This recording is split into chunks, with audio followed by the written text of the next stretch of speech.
Hola, ¿qué tal? Damos gracias a Dios por una nueva oportunidad que nos regala para poder compartir su palabra.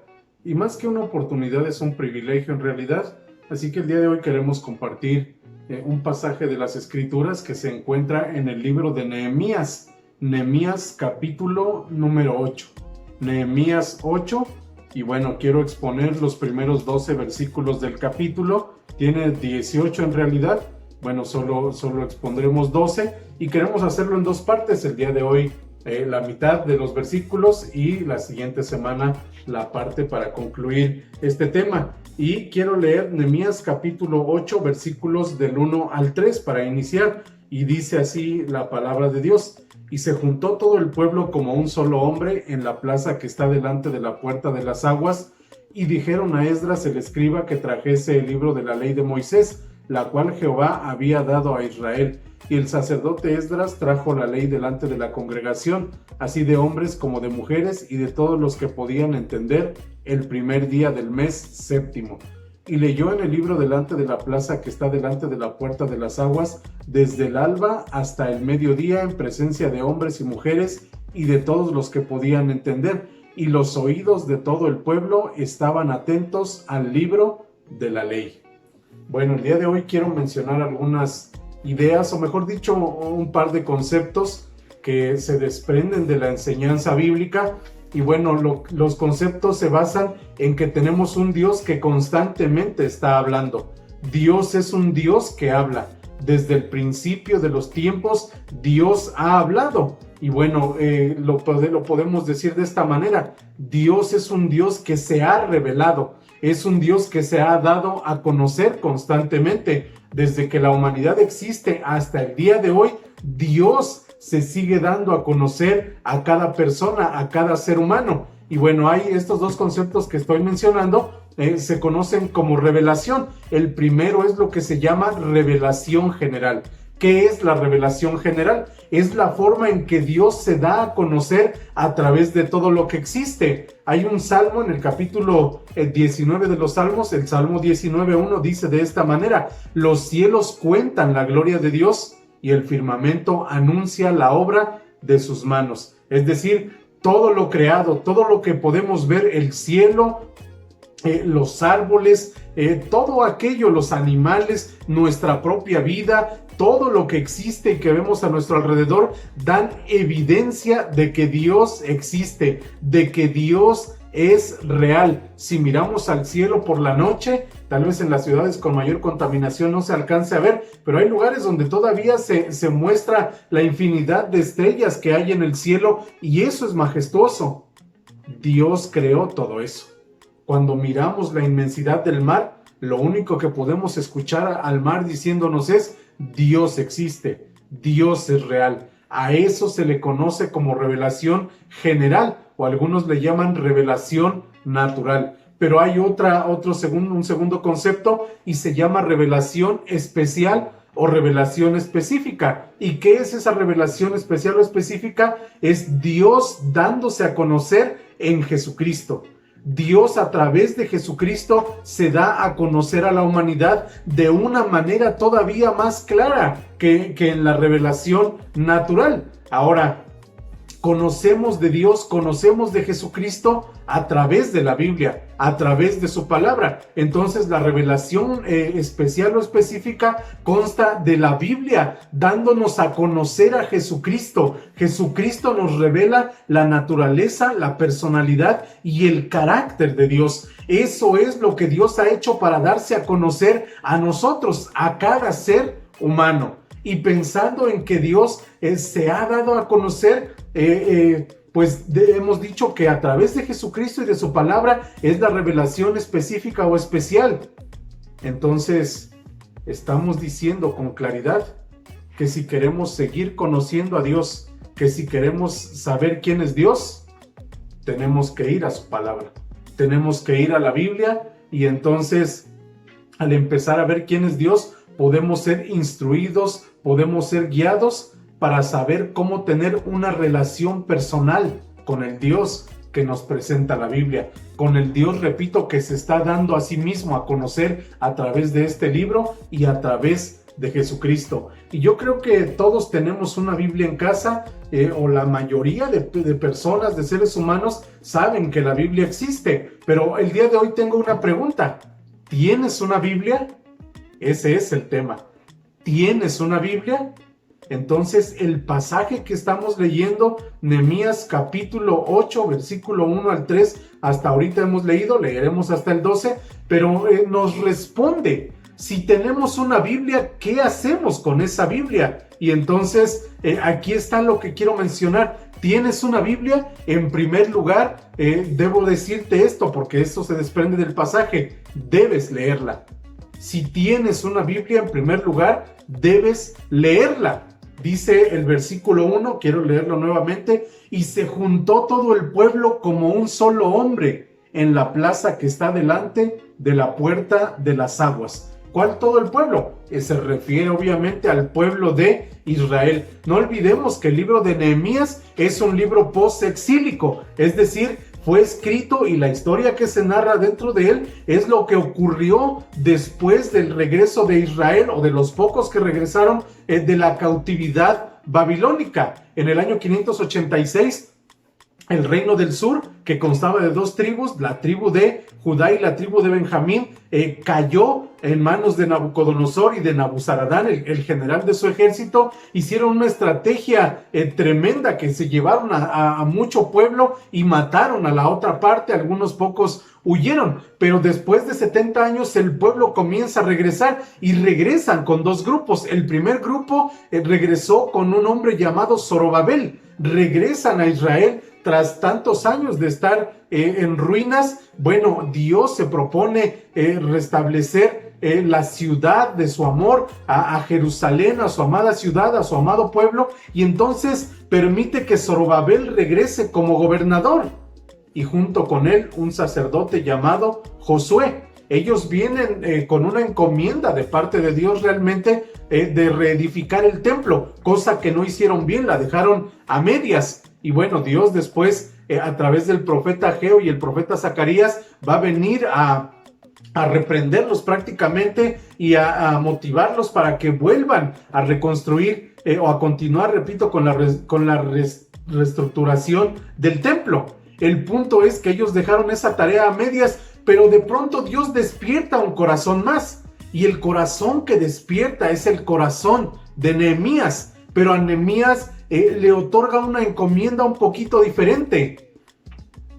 Zorobabel, hijo de Salatiel, gobernador de Judá, junto con Josué, hijo de Josadac, sumo sacerdote, deberían reconstruir el templo, pero Nehemías debe reconstruir todo el muro de la ciudad. Todos los muros de Jerusalén deben ser levantados nuevamente, y Nehemías viene con esa encomienda de parte de Dios. Dice aquí que Dios puso eso en su corazón tras haberle preguntado a una persona cómo estaban sus hermanos de Jerusalén, y le describieron las ruinas de Jerusalén, y eso tocó, le dolió en el corazón a Nehemías, y bueno, oró, ayunó durante algún tiempo, y Dios lo envía. Y bueno, el rey que estaba a cargo, que según el libro de Nehemías se llamaba Artajerjes, le da la oportunidad de regresar a Jerusalén y comenzar a construir, y en 52 días están construyendo, o mejor dicho, terminando de construir el muro. Tras 52 días y enemigos y muchos impedimentos, logran terminar la obra con diligencia, y entonces están a punto de llevar a cabo una consagración. Creo que Nehemías se dio la tarea de hacer una especie de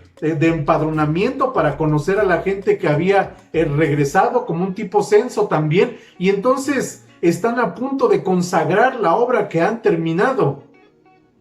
Pero Esdras sabe que hay algo que falta, y lo que falta es también restablecer el culto a Dios. Y entonces él sabe que su tarea tenía ciertas limitantes, pero eso no significa que no se podía llevar a cabo lo que había en su corazón. Y la otra cosa que había en el corazón de Nehemías, además de lo que ya mencioné, era que la ley del Señor, lo que hoy conocemos como el Pentateuco, pudiera ser conocida por el pueblo. Y entonces él dice, bueno, no es mi tarea porque Nehemías no es sacerdote, pero manda llamar a un sacerdote, y él sabe que ese sacerdote conserva una copia de la ley, y entonces es así como llaman al sacerdote Esdras, y Esdras trae esa copia del rollo de la ley, y es lo que está sucediendo en la historia que estamos leyendo. Entonces, la pregunta sigue en el aire. ¿Tienes una Biblia? Número 1, debes leerla. Pero quiero decir un par de cosas al respecto. Debes leerla con un gran deseo. Debes tener ganas, debes tener deseo de leer la palabra de Dios. Fíjense lo que dice, voy a leer una vez más por tercera ya el versículo 1. Se juntó todo el pueblo de Israel como un solo hombre. ¿En dónde? En una plaza, en la plaza que está delante de la puerta de las aguas. Y dijeron a Esdras, el escriba, la idea fue de Nehemías, pero todos estaban de acuerdo. Le dijeron que trajese el libro de la ley de Moisés, la cual Jehová había dado a Israel. Ya les mencioné que hasta ese momento, pues evidentemente debía ser el Pentateuco, que son los primeros 5 libros de la Biblia: Génesis, Éxodo, Levítico, Números y Deuteronomio. El versículo 2 dice de esta manera: y el sacerdote Esdras trajo la ley delante de la congregación, así de hombres como de mujeres, y de todos los que podían entender, el primer día del mes séptimo. ¿Quiénes estaban allí reunidos? Todos aquellos que querían repasar o recordar las palabras que Dios les había dicho como pueblo a través de su palabra. Tal vez durante su rebelión, en los 50 años de la predicación de Jeremías, y yo no sé qué tanto anhelo había por eso en los 70 años del cautiverio, seguramente deseaban mucho volver a escuchar la ley del Señor en Israel a través de un sacerdote restableciendo el culto, y bueno, se ha cumplido ese día. Para muchos que habían anhelado ver eso, se está cumpliendo. Entonces yo creo que ellos tenían un enorme deseo de recordar qué es lo que Dios había dicho. Pero si usted y yo queremos conocer lo que Dios desea, cuál es la voluntad del Señor, lo que Dios pide de nosotros como seres humanos, hoy en día todavía es mucho más fácil para nosotros. ¿Por qué? No tenemos que llamar al sacerdote, no tenemos que llamar a nadie. Basta con abrir esa Biblia que tenemos. ¿Tienes una Biblia? Debes leerla.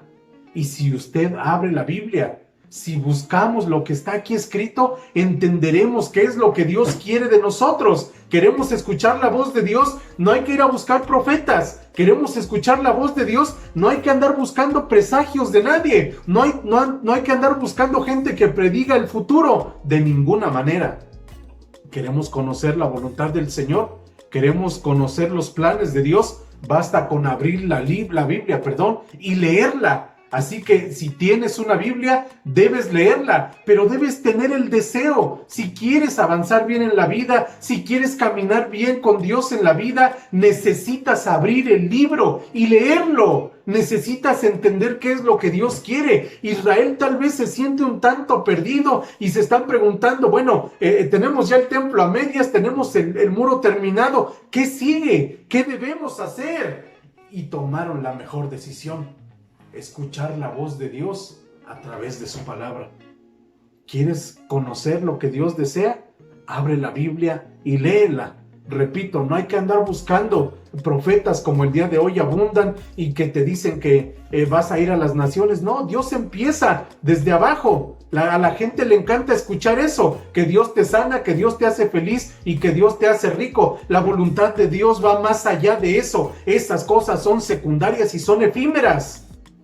La voluntad perfecta, la voluntad buena y agradable de Dios está en su palabra. Queremos dirección para nuestra vida, abramos la Biblia y leamos y vamos a escuchar a Dios hablando. Él se da a conocer a través de ella y no solamente se da a conocer a sí mismo, sino también nos revela los planes y propósitos que tiene para nosotros. No solo hay que leerla con deseo, hay una segunda cosa que quiero mencionar. Voy a leer el versículo 3, Nehemías 8:3, dice así: y leyó en el libro delante de la plaza que está delante de la puerta de las aguas, desde el alba hasta el mediodía, en presencia de hombres y mujeres y de todos los que podían entender. Y los oídos de todo el pueblo estaban atentos al libro de la ley. ¿Tienes una Biblia? Debes leerla. Debes leerla con deseo, pero también debes leerla con atención. Es maravilloso para mí ver lo que dice aquí. Dice que empezó a leer el sacerdote estando en la plaza. Pero lo primero que llama mi atención de este versículo 3 es el momento o el tiempo. Dice, desde el alba hasta el mediodía. Para los judíos el día comienza a las 6 de la mañana. No sé si amanece exactamente a las 6, pudiera ser, pero seamos generosos, vayamos más tarde, a las 7. Si amanecía bien a las 7 y a esa hora empezó a leer Esdras. ¿A qué hora terminó entonces? Hasta el mediodía. Pasó por lo menos 5 horas leyendo la Biblia, explicando, y la gente dice aquí, si la gente tiene el deseo, entonces pondrá atención. Si tú tienes deseo, también pondrás atención, y eso es lo maravilloso de este versículo, que la gente tenía el deseo de escuchar a Dios, el deseo de conocer su voluntad, y por lo tanto pusieron atención. El tiempo no importaba. Si llegaron a esa plaza a las 6 de la mañana, pongámoslo así, sin duda se tuvieron que haber levantado mucho más temprano. Es decir, yo creo que a las 5 de la mañana estaban listos, tal vez arreglándose, echándose agua en la cara, algunos tal vez bañándose, y los que vivían más lejos de la plaza, pues todavía más temprano. Debe haber un deseo por conocer la voluntad de Dios, la palabra de Dios. No tenemos hoy en día que viajar tantos kilómetros. Abra su Biblia y léala, y usted escuchará lo que Dios quiere decir. Pero no solamente con deseo, sino también debemos poner mucha atención. A veces nos quejamos del tiempo, pero realmente, si vemos cuando la gente tiene deseo, el tiempo es lo de menos. Sacamos el tiempo y no se nos va a hacer eterno. Cuando tenemos hambre de su palabra, el tiempo puede transcurrir y nosotros podemos seguir alimentándonos y escuchando la voz de Dios a través de ella. Eso ocurrió con esta gente. Estuvieron allí de pie en esa plaza escuchando por 5 horas al menos al sacerdote Esdras. Después vamos a continuar leyendo y nos daremos cuenta que no solamente hubo lectura de la Biblia, hubo explicación, pero bueno, eso lo veremos adelante. El punto es que desde el alba hasta el mediodía. Y el siguiente detalle que llama mi atención, en presencia de hombres y mujeres y de todos los que podían entender. ¿A qué edad puede una persona entender? Según nuestro país, el sistema educativo dice que a los 5 años, 4 años, por eso ya los mandan al preescolar, porque ya comienzan a entender, comienzan a tener la capacidad de adquirir conocimiento. Entonces, supongamos que a los 4 años, 5 años, vayámonos un poquito más adelante, es decir, desde el más pequeño hasta el más anciano en el pueblo, estaban escuchando, y dice aquí que lo hicieron con atención.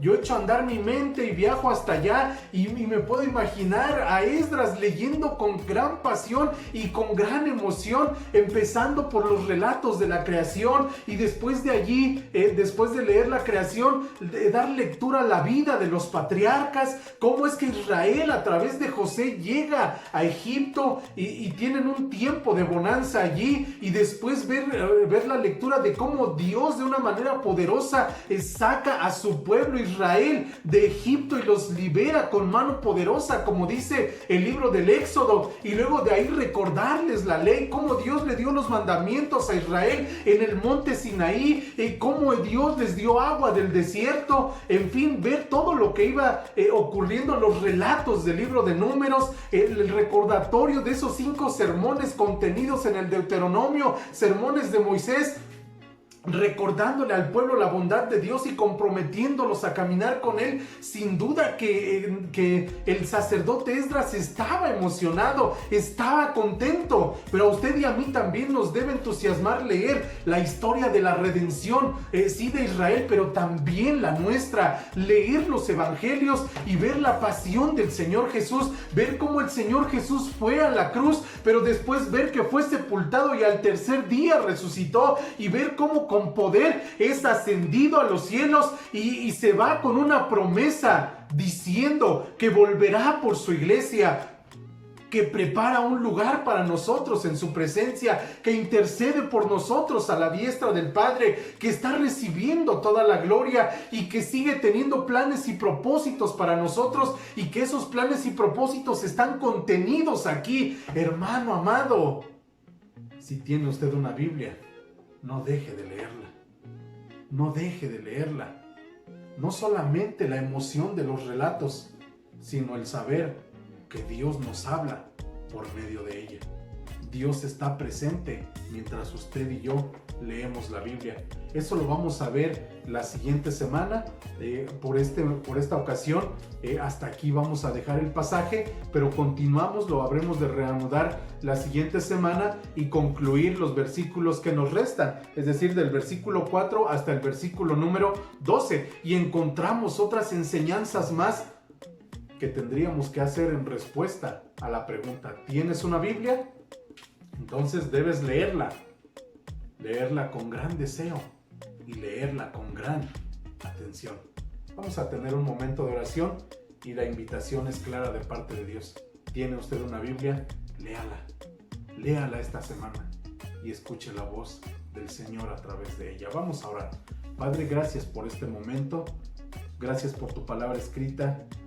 No solo es un caudal de información y de bendición, es tu voz de manera clara y audible a nuestra vida. Eres tú revelando tu voluntad a nosotros. Eres tú, Señor, dándote a conocer cómo eres tal cual ante nuestra vida, Señor, con el único fin, con el único propósito de poder enamorarnos más de ti y conocerte a ti, Señor. O como lo mencionara el apóstol Juan al final de su evangelio, se pudo haber escrito más, pero lo que fue escrito tiene un propósito y tiene una finalidad: que la gente pueda creer en Jesucristo y que creyendo en Él podamos tener vida en su nombre. Padre, gracias. Quiero pedirte en el nombre de Jesús que hables constantemente a nosotros, que si alguien ha abandonado la lectura, Padre, que pueda ser reanudada esa disciplina, esa práctica que tú pides de nosotros. Si alguno hemos fallado en eso, perdónanos, Señor, pero permite que podamos volverlo a hacer. Y si alguien que nos ve o escucha nunca antes lo ha hecho, permite que llegue una Biblia a sus manos y que puedan leerla, Señor, y que de esa manera puedan escuchar tu voz, que toda esta humanidad podamos oírte a ti, Señor. Gracias por este momento. Gracias por tu amor, gracias por tu bondad. Oramos con gratitud en el poderoso y dulce nombre de Jesús. Amén y amén. Dios les bendiga. La siguiente semana estaremos continuando. Hasta pronto.